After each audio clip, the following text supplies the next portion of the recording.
Bueno, y ya estamos de vuelta en Viva la Mañana analizando lo que está ocurriendo en nuestro país, siempre poniendo en contexto esas realidades que se dan. Ayer escuchábamos al presidente de la República una vez más dirigirse al pueblo en una conferencia de prensa que fue extensa, pero muchos guatemaltecos dicen continúan decepcionados. Vamos a analizar un poquito acerca de lo que el presidente dijo en este discurso y también los movimientos sociales, las distintas organizaciones que están pidiendo ya renuncie. En contexto a continuación.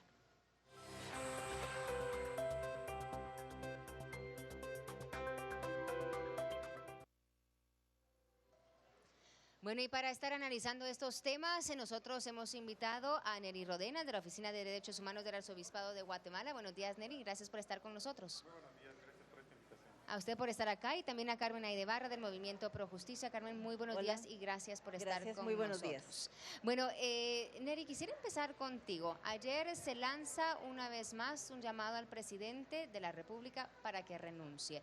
Se juntan varios sectores, varias organizaciones. ¿Creen ustedes que esto va a resonar dentro del presidente que ayer escuchábamos en conferencia de prensa decir no voy a renunciar? Bueno, se ha observado cierta terquedad, si podemos llamarlo así, con respecto a ese posicionamiento. Yo creo que los sectores que se han unido y que están en diferentes foros, pues solicitando no solamente la renuncia del presidente, sino que también la actuación del Congreso de la República, y además también se pide la resolución de aquellos antejuicios que se están pidiendo. Pero de cualquier forma, yo creo que hay que considerar que muchos de estos sectores son bastante representativos, es decir, no son personas individuales solamente, hay colectivos, hay representantes de sectores académicos, religiosos y de la sociedad civil, de derechos humanos, que en alguna forma pues tienen bastante peso y no estamos hablando de un puñado de gente. Son muchas organizaciones, solo recordemos que, por ejemplo, en la Plataforma Nacional para la Reforma del Estado son cerca de 130 personas.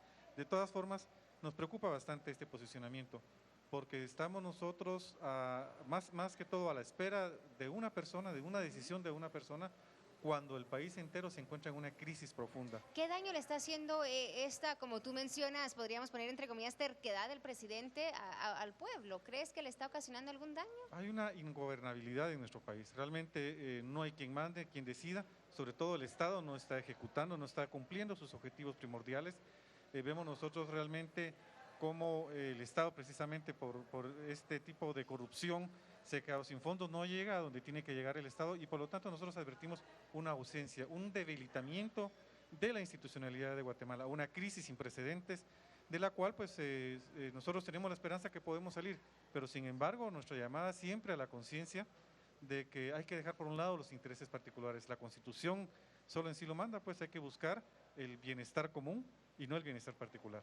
Y Carmen, ¿crees tú que después de la conferencia de prensa que daba ayer y varias de las respuestas que dio el presidente, está todavía con el pueblo en mente? Y digo todavía porque uno quisiera darle el beneficio de la duda de decir en algún momento sí, quizá el pueblo de Guatemala estuvo presente, ¿verdad?, dentro de sus prioridades. ¿Cómo ves tú la conferencia de prensa que ayer brindaba el presidente y las respuestas que dio?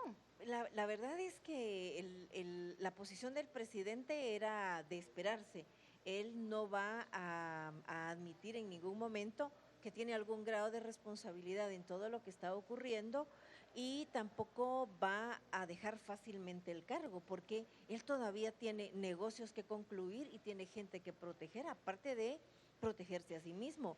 Seguramente en su horizonte está el llegar al Parlamento Centroamericano y tratar de buscar un poco más de protección por la vía de ese ente regional. Entonces, la posición del presidente es entendible. Lo que llama la atención son los argumentos, porque son vacíos, porque son pueriles. Imagínense que su argumento es, ay, pero es que a la fiscal Tel Maldana la vetó la CICIG hace 5 años. Exacto, empezó a señalar muchos casos de la CICIG. Digo casos porque precisamente es eso. Tel Maldana también hizo referencia a Yamatei con el caso de Presidios, ¿no? Y luego que las pruebas falsas, que algunos de los acusados de la CICIG hace algunos años también lo dijeron. O sea, él agarró un discurso vacío, pueril, como quien dice, mire, cuando el niño se va a quejar con la mamá de que el otro le jaló el pelo, y luego contrata un abogado, que a mí no me cabe duda de la competencia y de la capacidad del licenciado Calderón, muy Lo cuestionado hemos visto por los en casos. varios juicios Claro. importantes en el Entonces, país. cuando él habla de que hay doble persecución y que no se siguió el debido proceso en el Congreso de la República, eso también es pueril, porque son acciones de litigio malicioso que simplemente están tratando de obstruir, si es que la Corte de Constitucionalidad o la Corte Suprema de Justicia les hacen el juego, porque no hay doble persecución en la medida de que no ha prosperado ningún antejuicio contra el presidente, entonces no ha habido persecución. Y esto a pesar de que ¿verdad? dice Neri de que se va a someter a un debido proceso, de que por eso no renuncia, sino porque va a seguir el proceso. Y vemos encima de que está poniendo precisamente este tipo de amparos o de recursos ante la Corte, ¿verdad? Obstrucciones. ¿Cómo vemos entonces el panorama precisamente hoy dentro del Congreso, Neri, de lo que va a ocurrir? Vemos los bloqueos que se están dando frente al Congreso. ¿Tienen alguna esperanza de que hoy se pueda llegar a conocer el retiro de la inmunidad al presidente? Miren, teníamos la esperanza, realmente nos preocupa a nosotros que estamos nosotros pidiendo la celeridad con la resolución de este proceso de antejuicio. Y nos parece a nosotros que, bueno, el pueblo tiene todo el derecho de poder manifestarse públicamente, como lo respalda la Constitución política, pero estamos en un momento decisivo.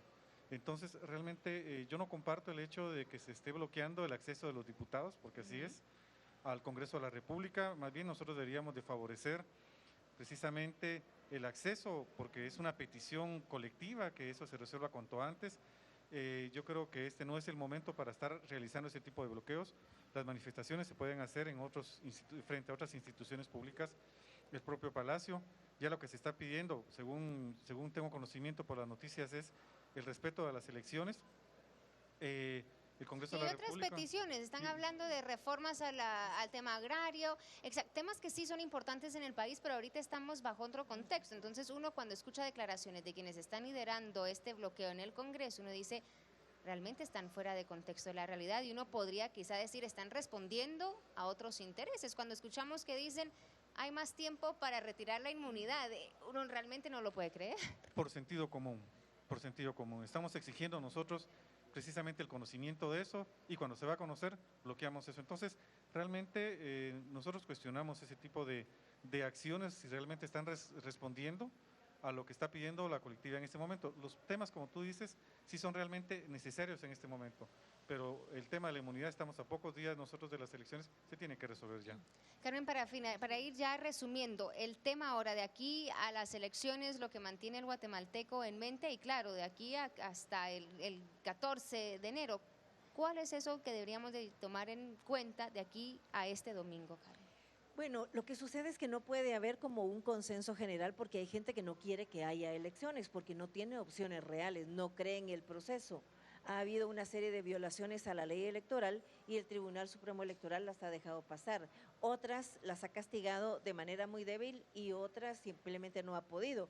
¿El tribunal tiene poder todavía para actuar en estos 4 o 5 días que faltan? Por supuesto que el tribunal podría. Lo que sucede es que hay un miedo muy asentado de que cualquier decisión que tome el Tribunal Supremo Electoral podría derivar en más ingobernabilidad. Imaginémonos que suspendiera o cancelara o sacara de la contienda al partido líder. No cabe duda que ese partido provocaría movilizaciones fuertes en el país para defender su posición. Y cuando vemos la actitud del presidente, que dice que se queda para garantizar el proceso electoral, cuando vemos a los sindicalistas que antes defendían los derechos de los sindicalistas, cuando empezó esta transición democrática, cuando ellos dicen que también van a pedir que se garanticen las elecciones, estamos viendo un discurso que es compartido por líder, el presidente de la República y los que están bloqueando ahora el ingreso al Congreso de la República. Entonces estamos ante una conspiración para salvaguardar al presidente de la República, pero en realidad lo que quisieran evitar es que una eventual caída del presidente esta semana pudiera afectar el proceso electoral, lo cual no tiene ningún sentido porque está vigente la Constitución y hay mecanismos constitucionales para llenar cualquier vacío que se pueda producir en la presidencia de la República, en la vicepresidencia o en cualquier otro lado.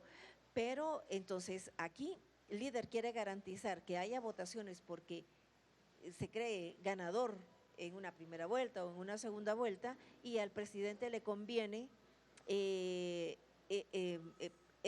las acciones del líder porque lo salvaguardan y entonces se juntan el hambre con las ganas de comer y entonces tenemos a un país prácticamente paralizado porque el Congreso de la República está paralizado por acción de PP y de líder. El presidente de la República ya no realmente gobierna, el organismo ejecutivo está paralizado. Y no perdamos de vista que el organismo judicial también podría estar en las mismas condiciones.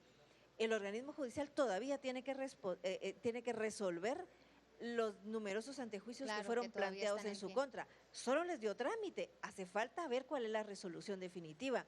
Así que sí estamos ante una situación muy delicada, pero lamentablemente están prevaleciendo los intereses de Manuel Valdizón y del líder y del presidente de la República y se están llevando al país pues entre las piernas. Bueno, Carmen, gracias por haber estado con nosotros. ¿Es posible entonces decir que lo del retiro de la inmunidad del presidente inclusive se sepa hasta después de elecciones? Vayan a retomar el tema, creo yo que es ahorita lo que podrían estar analizando los congresistas, como tú dices, de ciertas bancadas. PP y líder, muchísimas gracias por haber estado con nosotros esta mañana. Seguramente vamos a estar conversando en los próximos días ya frente a estas elecciones, analizando el rumbo de nuestro país. Nosotros nos vamos a una pausa y regresamos con mucho más aquí en Viva la Mañana.